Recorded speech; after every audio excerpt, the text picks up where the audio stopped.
Hi guys, welcome back to another episode of the D2 Talks. My name is Fabio Palvelli, I'm one of the founders of the D2 conference, and this week I'm very excited to have on the show Britta Wikholm, a Swedish artist that used to work at Tomorrow. Now she opened up her own studio, it's called Visulent. She makes fantastic, stunning work, which lately has been widely published everywhere. I warmly recommend you to check out her work. This interview gets really personal. I really like the way Britta opened up to me and the conversation that we had. I think it can be very inspiring for a lot of artists out there that are looking for some guidance and inspiration. Anyway, we really do believe in the importance of having a healthy, open conversation about everything that is archivist. So we encourage you to take this video and share it with the whole world. Share this video. Anyway, enough of my big round face. Ladies and gentlemen, Britta Wikholm. 3, 2, 1, and we're recording. Hello, Britta. Fantastic. Hello, Fabio. How are you? Everything okay? I'm very good. I'm very happy to be able to talk with you and have this interview. I feel, I just need to start to say this, just because I think it's something very important.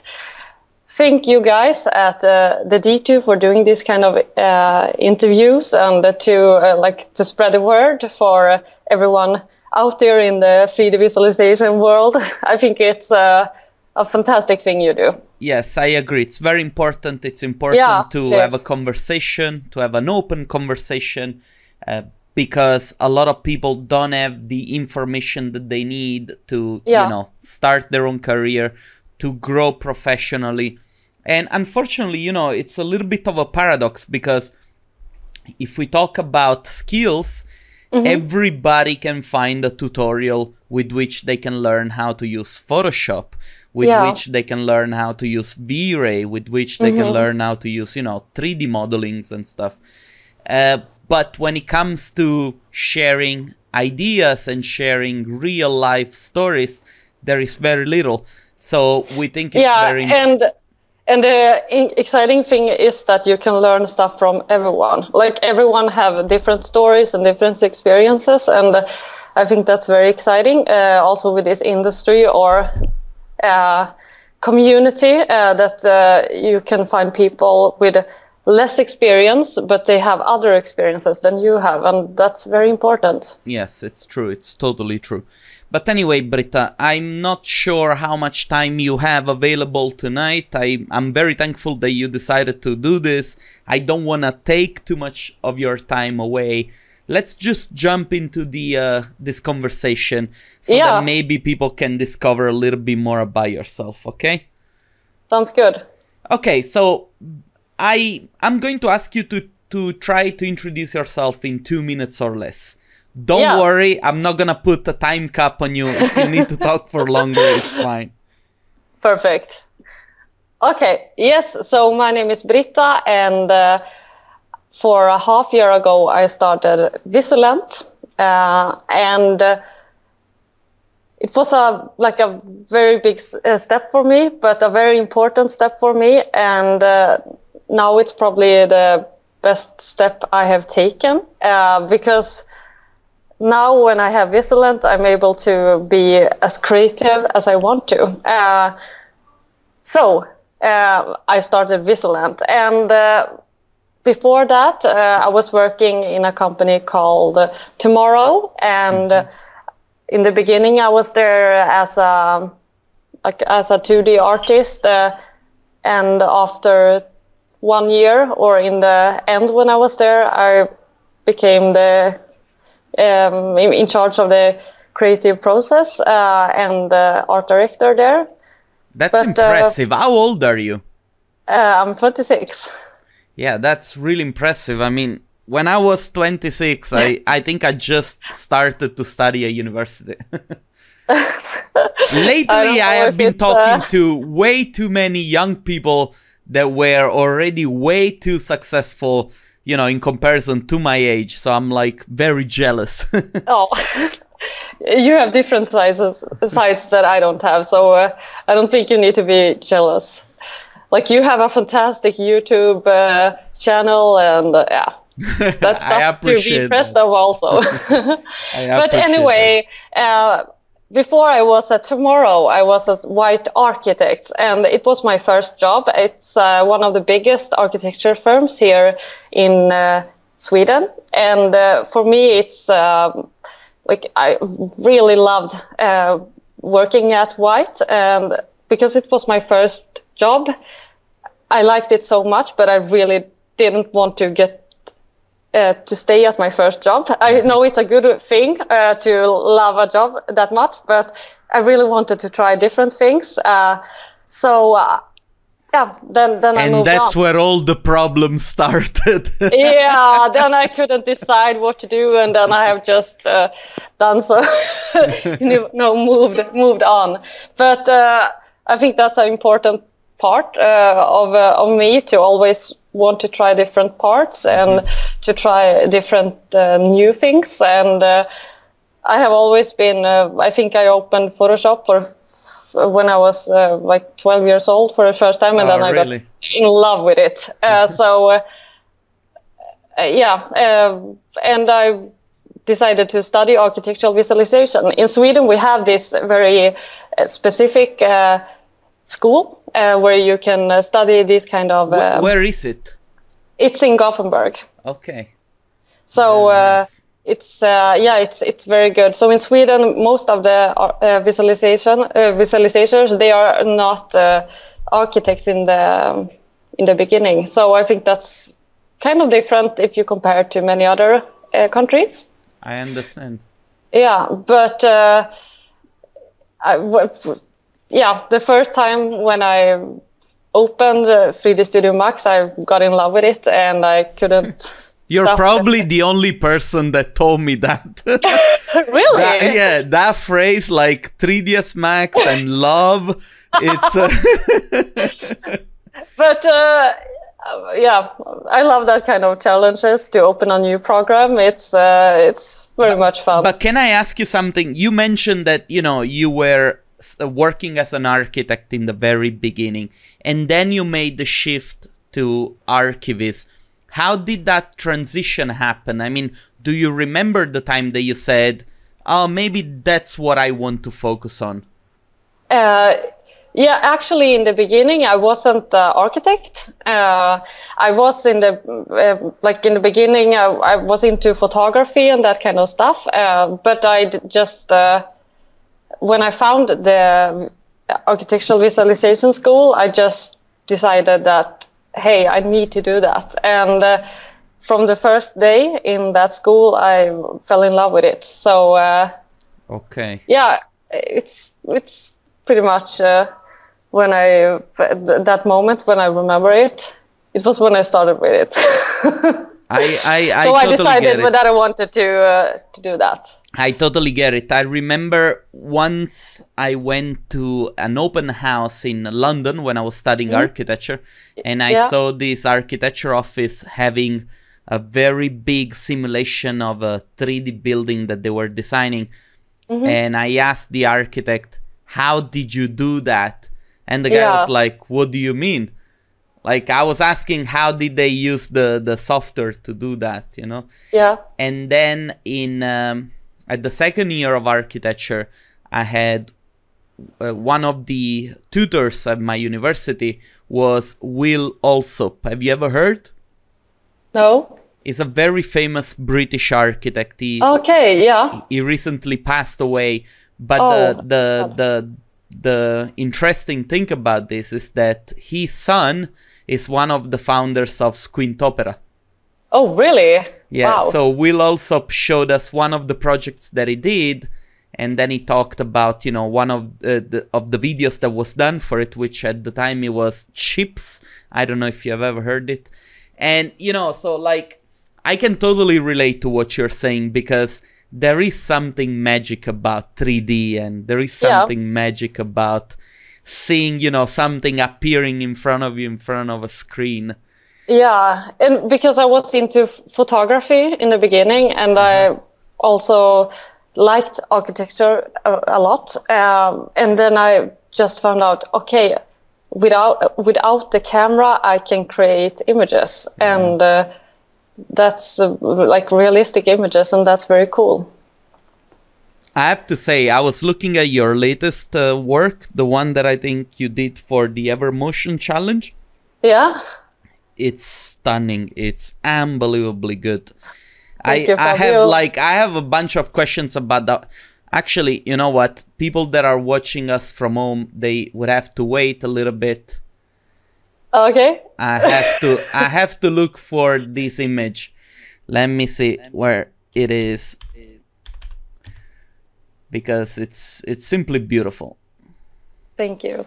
Hold on, bear with me. Let's see if you find it. There it is. I have it. There you go. Now let me see if I can fit it into the screen. It's a little bit tiny, but that's okay. Okay. Yeah, it's beautiful. It really is.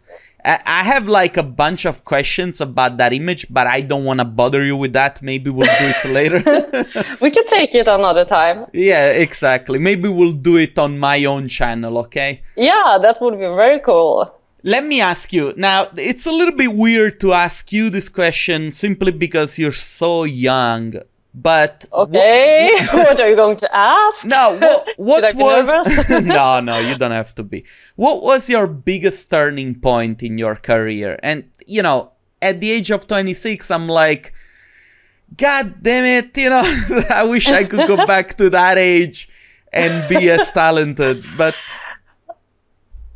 I think that the turning point in my career, like the important point for me, is when I found out that I was surrounded with people that had different goals than me, and I didn't want to spend my whole career with trying to fulfill someone else's goals. Like I wanted to focus on what I wanted to create, and I wanted to focus like, what is my creativity, and what do I like find? How do I find my perfect artistic way, like the things I desire for? I think when I just came with that thoughts, I just decided to start Visulent, and to be able to have all this time to figure out my creativity. And it was of course scary, but I also thought that what is the worst thing that could happen? Yeah. And like, that's not so much. It's just that you could have a little bit like bad economic some months, and then you can find work somewhere else if you don't get it around. But and maybe some people think you fail, but for me it was just like, no, I'm not failing, I will get experience about it. So I still like thought it as something but I good. think, so that was the turning point, I think. This is fantastic. I really, you know, it's I think that sometimes people, you know, I try always to push people to think in logical ways, but sometimes you need to have that feeling in your stomach when you say, I will just do it, you know, I'll just try it and I'll see how it goes. And sometimes it's a combination of knowing that you have skills, knowing that you have certain talents, knowing that you have done already enough work that you can say, I can offer this to somebody and, you know, I can do my own thing. And also I think that this is something that I've experienced with like Nordic people, like Norwegians, Swedish, Danish. They are not very afraid of failure. Maybe, you know, it could be that they get help from the government, also economically, in case something happens. But also I think it's also because they're very pragmatic from a certain point of view. As in, they're not afraid to say, okay, if this is not working, I'll go and do another job. And then when things will get better, I'll go back to do whatever it is that I do, you know? There isn't much that, I don't know, at least this is my own personal experience. Yeah, it's interesting. I never thought about that it's like a Scandinavian thing. But maybe it is. Anyway, I want to ask you, since, you know, we already touched on this, to what do you attribute your success? What is it that you think it makes you different from other artists? I think that it is like the important thing for Visulent, and the important thing with the company Visulent is to really have the main focus on the creativity and to have fun. A work for me should not be a place where you go just to get your salary in the end of the month. A work for me should be a place where you take care of each other and where you like feel that you have fun and have a lot of creativity. Yes, that's pretty much the most important thing for me. And I think that so many companies have the focus on the economic part, and it's also a very important part, of course, but like I want to have the main focus on the creativity and the artistic part. And I think that if you put that part for 110%, then I think that, or I have found out that if you like do everything you can, then the money will come. Yes, I think. Yes. But then I'm also This reminds me a lot. Once I saw David Carson, which is a famous graphic designer. I saw one of his lectures, and he said, you know, very often you need to make the numbers because you need the numbers to, you know, pay the bills. Yeah. But you should never forget to have fun when you work. Yeah. And his presentation was all about having fun. And, you know, sometimes I also think that it takes a specific talent in order to have fun. And the reason why I wanted to interview you, it's because it might sound super silly, but I can see that you are having fun making your images. I don't know why. That's very nice to hear. But I can see it, you know, it's, I don't know. I think that there is some sort of like creative process behind where that feeling of like accomplishment goes through, and I can feel that you're very proud about your work, rightfully so, because it's beautiful. Thank you. I love the composition. I love the way you play with light. You know, I love how you take away detail to create detail. It's stunning. I don't know. It's Thank you. I get embarrassed. I should stop sucking up to you. That's a funny thing, like with the whole, like this whole economic part that we were talking about. Of course, it's an important part, and probably like one of my very good suggestions to everyone out there is to marry someone working with finances. And that's what I did. He's a fantastic person also. Yeah, that they can push you.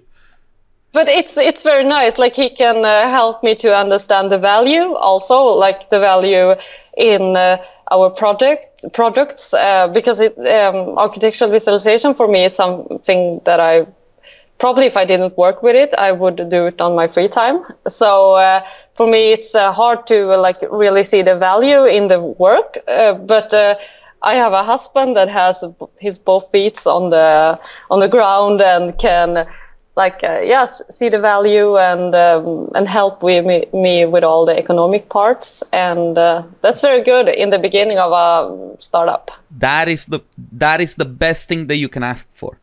Yeah.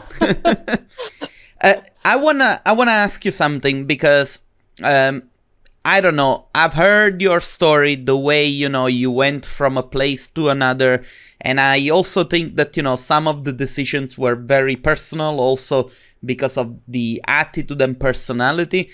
I want to ask you something a little bit different. I want to ask you about mental sanity, because, you know, this job can be very stressful.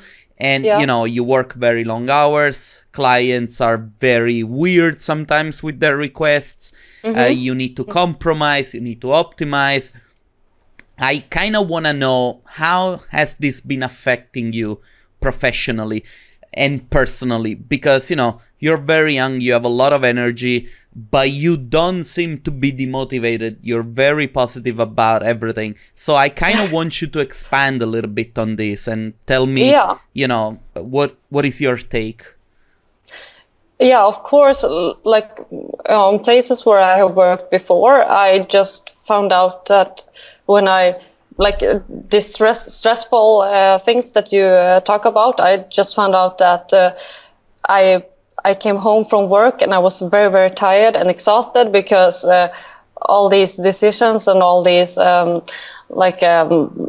dealing with clients and all this stuff, I got very, very exhausted. And sometimes I still do, but I think I now are able to have a clearer communication with the client. And I think, or I'm trying to,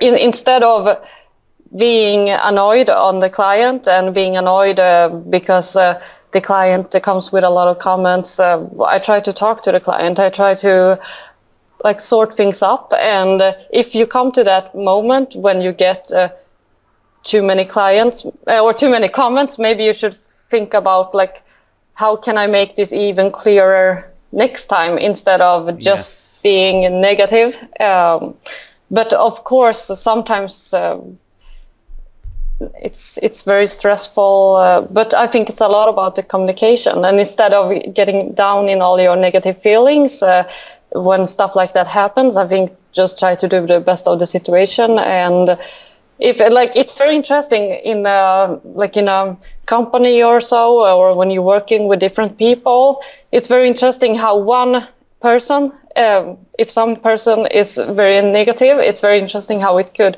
affect all the other people around them. And I think it's important to, in the moment, try to stay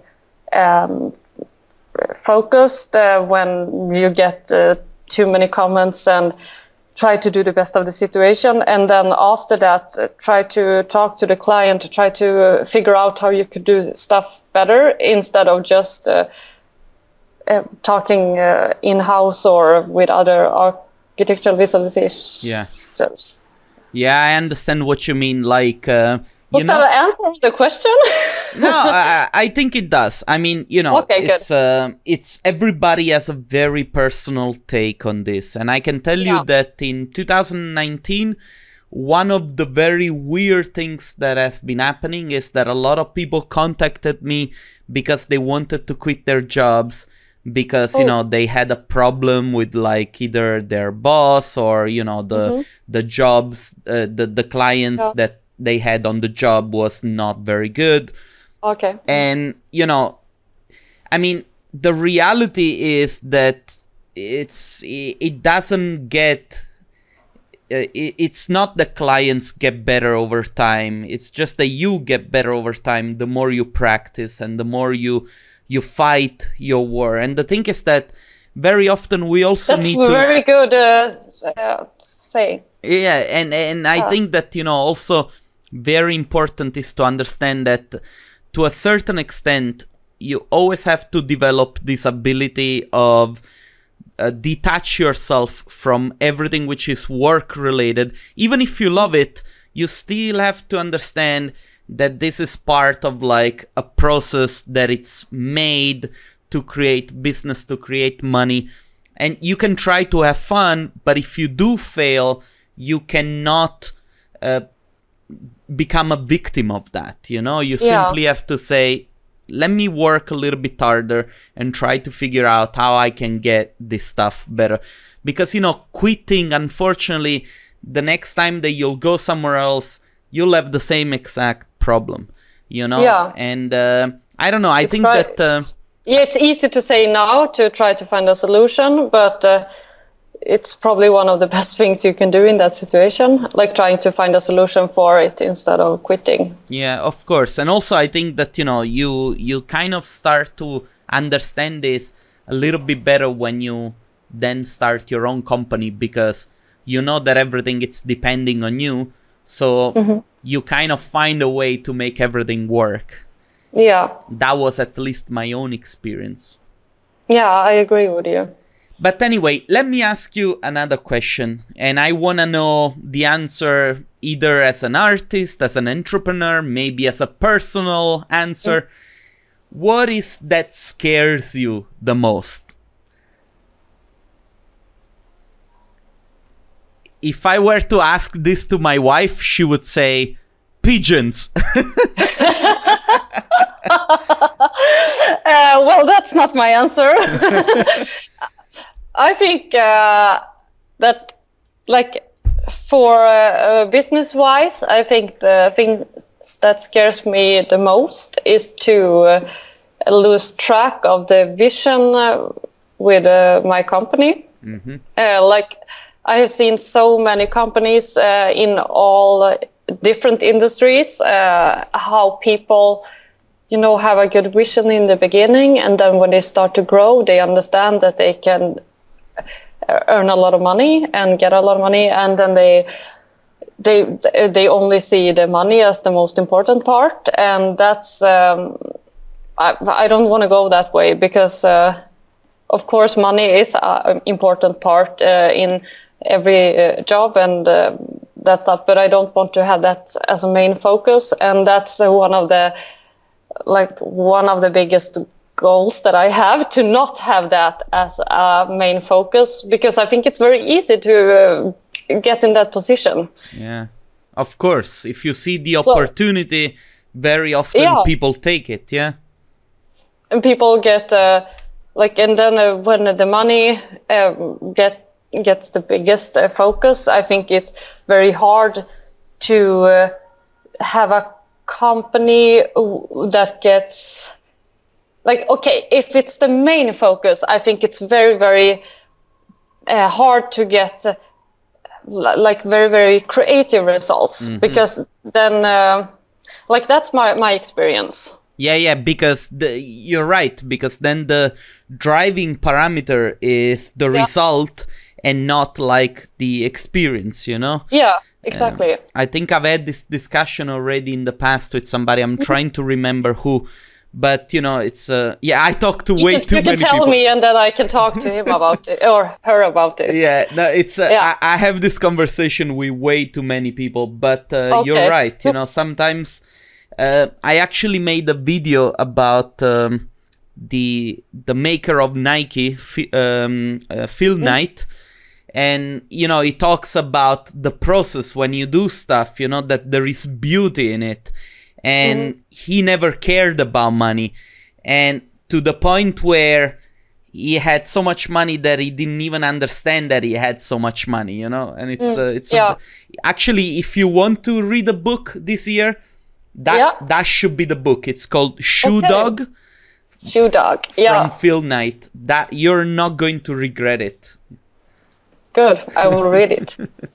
Britta. But it really sounds like a cliche, but it's true, I guess. Like when people think that, like when people are old or soon be dead, they are saying that, oh, I spent too much time earning money, and I focus too much on that. And I think that they are not saying that only because it's a cliche.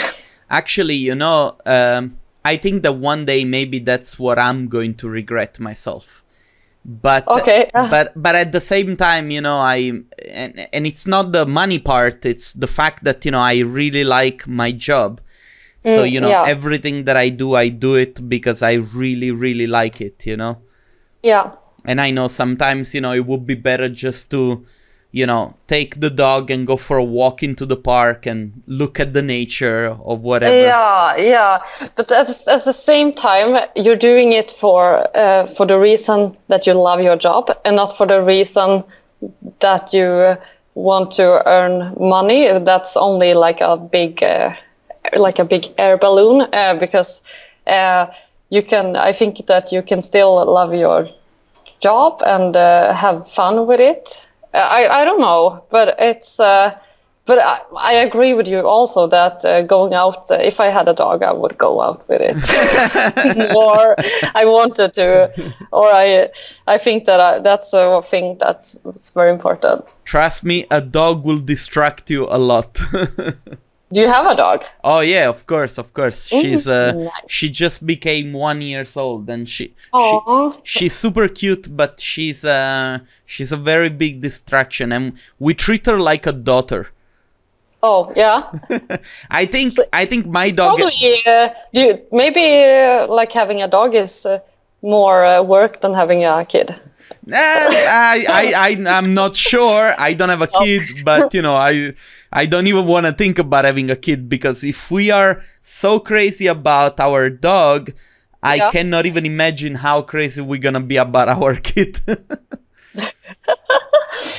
But anyway, Britta, that's good things also. Let me ask you, if you could go back in time, what would be the one thing that would change about your life? Maybe not to think so much about what other people would think about me. Okay. Like sometimes you put so much time and attention into what other people would think about you. Is that the answer? Yeah, it's a great answer. Maybe I wouldn't put so much effort into that. Like one thing that I did just to try to get out of this whole idea of like caring so much about what other people think about you. One thing I did kind of recently, because it's something that I want to work on, it's that I just cut my hair. I had 30 centimeters longer hair, and then I just cut it out. So that's one thing that you could do. You know, it's there was a period in my life where I needed to get support from a doctor, and because I was going through a breakup, and it was a very tough time. And you know, when I was doing this therapy, what she said to me, you know, she asked me, why do you think you have all these issues with like insecurity and so on? And I said, you know, it was because of all the expectations that I built around myself. You know, I told her that I cared about what my parents thought of me. Yeah. I cared what my friends thought about me. And the one thing that she said to me that really changed everything was that everybody have their own problems, and they don't have the ability to care about your own problems. Yeah. And that was really like a wake-up call, because, you know, it's, I remember I was like, oh my God, there is no social pressure. The only social pressure that we build is the one that we think, you know, those guys, they think I'm fat, or those guys, they think I stink, or those guys, they think I'm not a good artist. Who cares? You live your own life. That's all that matters, you know? Yeah. Yeah. Amen. Good. Let me ask you, have you had the chance to work with some other artists together, like in collaborations? Have you done this? I've done a lot of collaborations, actually, because, you know, in the beginning when I started the company, I thought that, okay, I will not be able to do or have any work, but then I found out that I have a lot of work. So I have collaborated with a lot of Swedish people, and I have also collaborated with some international other artists, and some people I have helped out when they are having a lot of stuff to do, and sometimes some people are helping me out. So it's fantastic. How do you choose the people that you like to work with? What is your criteria? The most important thing for me is to find someone that really inspires me, and another important thing is to maybe find someone that also I can inspire, like to find someone that's actually humble and of course good at making images and also positive minded and are able to communicate good. It's very important. Yes, I see. And okay, so let me ask you, since you have started this your own company, yeah, and everything it's very fresh, is there something that you have already learned that you think could help other young artists to advance in their career? Yeah, one thing that I think that it's very important that I have seen many other artists getting stuck by being in this way, it's when you think that you already know everything and you think that that you are done, that you can just keep doing what you're doing, and that's good. But I think thing that I want to say is never stop learning, and that you are able to learn from everyone, and you could have this win-win situation, because I think that everyone have something that someone else can get learned to teach from also. Yeah. So that's maybe one thing. It's I'm not in that situation, but it's also one thing that I'm scared of. Yeah, exactly. Stephen Hawking says the only worst thing about not having knowledge is to have the illusion of knowledge. Mm-hmm. Yeah. So like, if you don't know something, it's better than to pretend that you know, or than to think that you know, because you know, very often you think that you know something and you don't know anything at all. And I find it very humble of you to say that I'm scared that one day, I'm going to be like, I already know how to do this, I don't need to learn it. You know what I mean? Yeah. Yeah. Actually, the majority of the clients that I work with, they all come from the industry and they have already done this for years. So when I tell them how to change whatever it is that they're doing, they always look at me saying, I've already been doing this for 20 years. What are you talking about? Yeah. Yeah. It's interesting. Listen, I want to ask you one more question, because believe it or not, we've been going already for about 40 minutes almost. So, I don't want to take any more of your... 40 minutes? Yes. 30, 40? 40. Wow. Yeah, it's nice to talk to you. The time goes fast. Yeah, I have to say, it's very nice to talk to you as well. But anyway, we try to make these videos because we want to inspire people to do more and to do better. And we try to inspire especially the younger ones, because, the younger ones are those who try to go into the market, they try to do their own thing, and they're very courageous sometimes. But, unfortunately, there is not enough information out there so that they can make the right choice.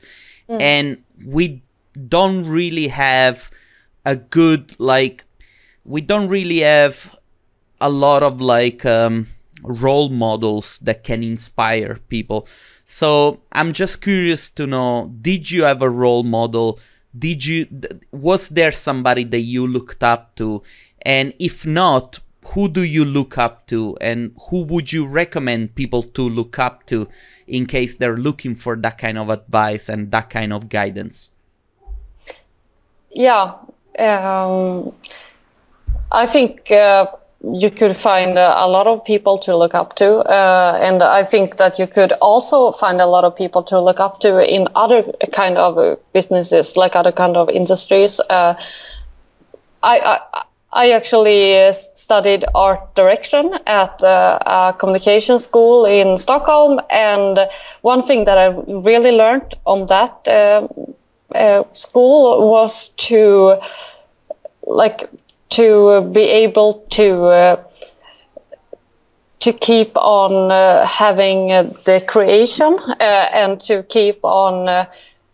Okay, if I say like this, I've read some fantastic books in that classes, and just the things about creativity, how you just get very much expectations and you just want to act in line with all these expectations, and you just go your whole life and trying to act and follow what you think that other people want you to be, but the thing is that creativity and this playfulness, that's very important in visualization, is that you can't be creative and playful if you always keep on thinking about what could happen if something Yes. if you don't follow all these expectations and Yes. These things that the confusion it creates creativity, and Yes. I think that's very important. And go and look at other kind of industries and find inspirations there also. You said something that, recently I started to read a book which is called Barking at the Wrong Barking Up at the Wrong Tree. And it's also about creativity, about breaking the rules. Yeah. And, very often... Step outside the box. Exactly. And very often, the problem is that a lot of people that do visualization, they want to do what the client says because they think that this is the job, when actually what you have to do for your client is imagine something that they have not imagined. Yeah. And this is usually when you become very successful, and when you also, can play in the higher end of the market instead of being, the rendering sweatshop, so to say. So, I can relate to what you just said. And I think that, probably what we can get out of this is that people should not really only focus on architecture and visualization, because this is just the product of many things. And if you can look at other things and get inspiration from the outside and try to take everything that comes in front of you and transform it into something else, this is when you become really creative, Yeah, exactly. It feels like it's the framing of this whole interview now, but it's something that I'm thinking is so important, and I'm talking a lot about it. Actually, I'm having together with a friend in this industry, I'm having a thing we call the visual jamming. Okay. We haven't really started yet, but we will have this kind of playful things for people that working with architectural visualization, and that you are able to do other stuff together to be more creative.